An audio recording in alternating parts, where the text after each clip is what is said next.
Hello students, तो कैसे हैं आप। आशा करते हैं कि सभी अपने स्थान पर अच्छी तरह से अपना और अपनी पढ़ाई का अच्छी तरह से ध्यान रख पा रहे होंगे। तो आज इस वीडियो में हम पढ़ने वाले हैं एनसीईआरटी क्लास 9th की जो बुक है समकालीन भारत की जो बुक है पार्ट 1, उसको हम पढ़ने वाले हैं। उसका टॉपिक है भारत तथा विश्व। ठीक है, इससे पहले जो हमने पढ़ा था भारत की स्थिति और आकार के विषय में पढ़ा था, और उसमें हमने आपको कितनी जो उसकी दूरी है, जो तट से तटीय दूरी है वो कितनी है, या फिर पूरी जो दूरी है लगभग उसकी स्थल सीमा, वो हमने पढ़ी थी। देखिए आपको दी गई है। ठीक है, कितना उसका क्षेत्रफल था वो पढ़ा था, और पूर्व से पश्चिम, उत्तर से दक्षिण में क्या क्या है उसके विषय में आपको पढ़ाया गया था।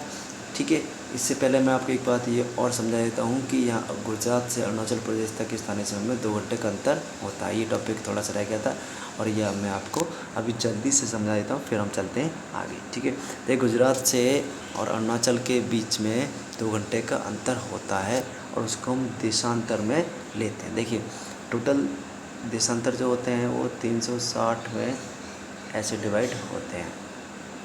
ठीक है, और इसको हम 24 घंटे में डिवाइड कर देते हैं। ठीक है, तो कुल मिलाकर कितना आ जाता है, ये 15 डिग्री आ जाता है।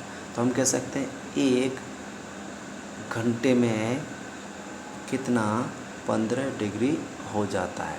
ठीक है, और 2 घंटे में कितना हो जाएगा, सीधा 30 डिग्री हो गया। ठीक है, अब देखिए ये तो हो गया, मैंने यहाँ तक समझाया 2 घंटे में 30 डिग्री हो गया। क्लियर, यानी 30 डिग्री देशांतर का 2 घंटा लगता है। तो अब हम इसको इस प्रकार से लेते हैं। देखिए जो हम पूर्व से पश्चिम में जो हमें लगभग दूरी जो दिख रही थी, वो देशांतर में अगर हम ऐसे लेते हैं तो वहाँ 30 का ही अंतर आ रहा था। कितना आ रहा था, 30 का अंतर।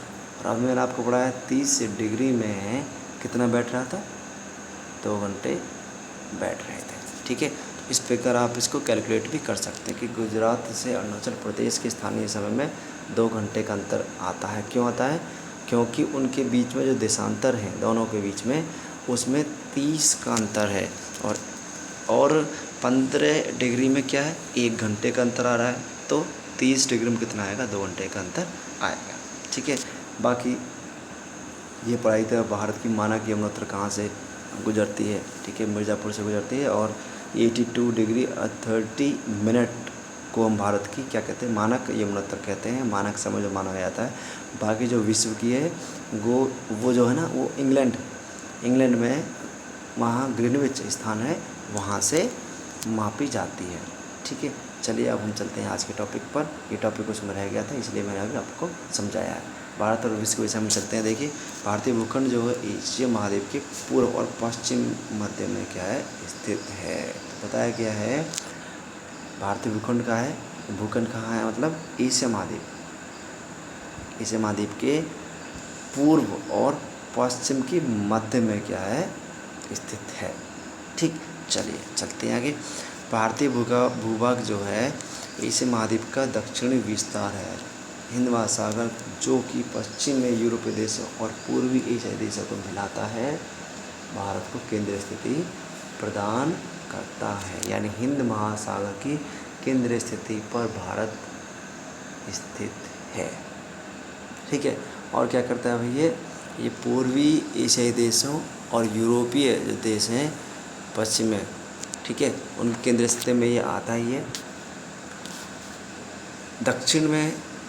दक्षिण का पठार हिंद महासागर में शीर्षवत फैला है। दक्षिण का पठार हिंद महासागर में शीर्षवत फैला है। यह मैं आपको मैप में थोड़ी देर में दिखाऊंगा। और पश्चिम एशिया, अफ्रीका, यूरोप के देशों के साथ साथ पूर्वी एशिया के देशों में भी क्या, पूर्वी तट के माध्यम से निकटतम संबंध बनाए हुए हैं। हिंद महासागर में किसी भी देश का तटीय सीमा भारत जैसी नहीं है। भारत की इसी महत्वपूर्ण स्थिति के कारण एक महासागर का नाम इसके नाम पर रखा गया, और जो है हिंद महासागर। ठीक है, तो हम मैप में चलेंगे। इससे पहले थोड़ा ये जान लेते हैं कि देखिए स्वेज नहर जो बनाई गई थी भारत और यूरोप के बीच में, लगभग 7000 किलोमीटर की दूरी कम हो गई थी। ठीक, तो किस प्रकार से इसका निर्माण कहाँ किया गया है, मैं आपको मैप में दिखाने वाला हूँ। चलिए यहाँ पर हम मैप देख लेते हैं और मैप में हिंद महासागर में भारत की स्थिति किस प्रकार से वो हम देख लेते हैं। देखिए यहाँ ये सारा का सारा जो हिंद महासागर है, ये इससे यहाँ आपका अरब, यहाँ आपका बंगाल खाड़ी, और इस यहाँ से ऐसे कह लीजिए, यानी इधर वाला पोर्शन जो है वो पूरा क्या है, हिंद महासागर है। देखिए यहाँ पर लिखा हुआ है हिंद महासागर, क्लियर। तो इसमें इसका जो नाम पड़ा है वो भारत के नाम पर ही क्या है, पड़ा है, ठीक है।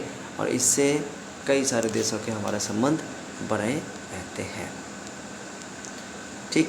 अच्छा, अब हम एक और आपको दिखाते हैं, मैप में दिखाते हैं किस प्रकार जो स्वेज नहर के बनने से भारत और यूरोपीय देशों के बीच की दूरी क्या है, 7000 किलोमीटर कम हो जाते हैं। देखिए ये लाल सागर है और यहाँ पर बनाई गई है स्वेज नहर, ठीक है।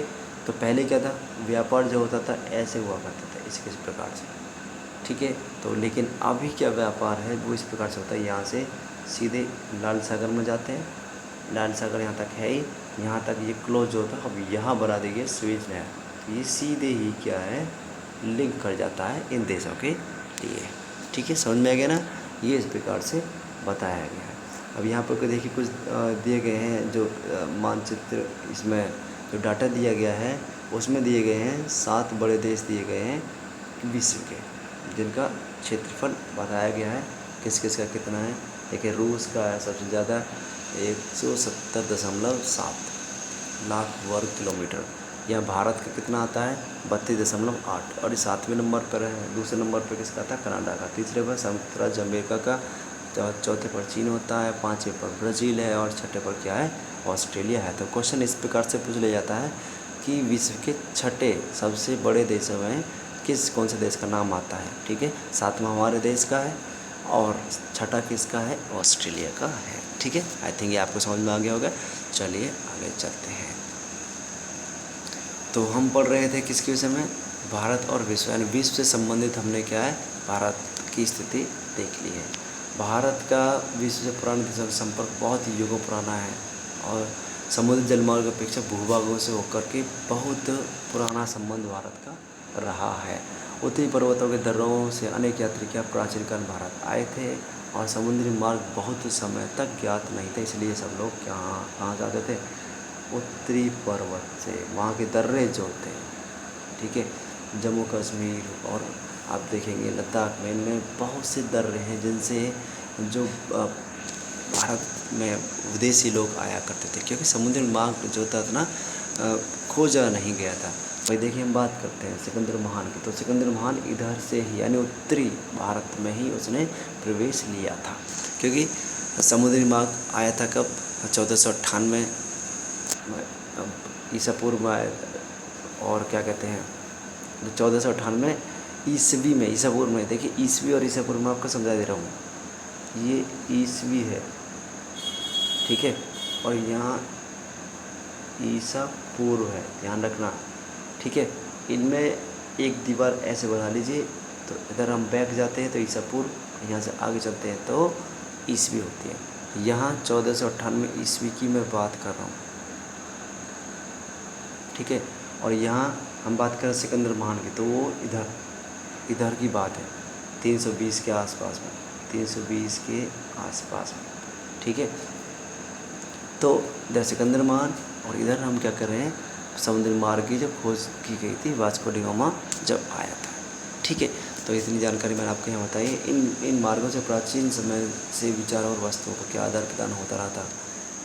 भारत का पश्चिमी, मध्य और पूर्वी एशिया तथा दक्षिणी एशिया के पड़ोसी देशों के साथ अद्भुत संपर्क रहते। इसी प्रकार उपनिषदों के विचार, रामायण, पंचतंत्र कहानियाँ, भारतीय आंगिक दशमलव प्रणाली और विभिन्न भागों तक क्या है पहुँच सके थे। तो देखिए और क्या है, मसाले, मलमल, कपड़े, व्यापार, ये सब चलता रहता था। इसके साथ में पश्चिमी देशों से क्या है, वहाँ की वास्तुकला हम देखते हैं, जो मीनार वो गुंबदों पर देखने को मिलती है, वो सब क्या है क्या हुआ, आवागमन उसका हुआ। तो क्या कर रहा है भाई, जो दक्षिण एशिया के जो देश हैं, बाकी और भी देश हैं, उनमें हमारे यहाँ से क्या है, क्या क्या पहुँचा, रामायण पंचतंत्र की कहानियाँ, जो भारत में दशमलव और अंक प्रणाली जो खोजी थी वो पहुँची थी, मसाले मलमल ये सारे पहुँचा करते थे, व्यापार होता था। और विदेशों से यहाँ पर क्या आता था, वहाँ की जो जो वास्तुकला है, ठीक है, वो यहाँ पर आई थी। तो आज हमने इस वीडियो में कितना पढ़ा है, भारत और विश्व के विषय में हमने पढ़ा है। जो नेक्स्ट वीडियो जो आएगी उसमें पढ़ेंगे क्या, भारत के पड़ोसी देश, ठीक है, उसके विषय में। जब तक इंतज़ार करिए नेक्स्ट वीडियो का। धन्यवाद।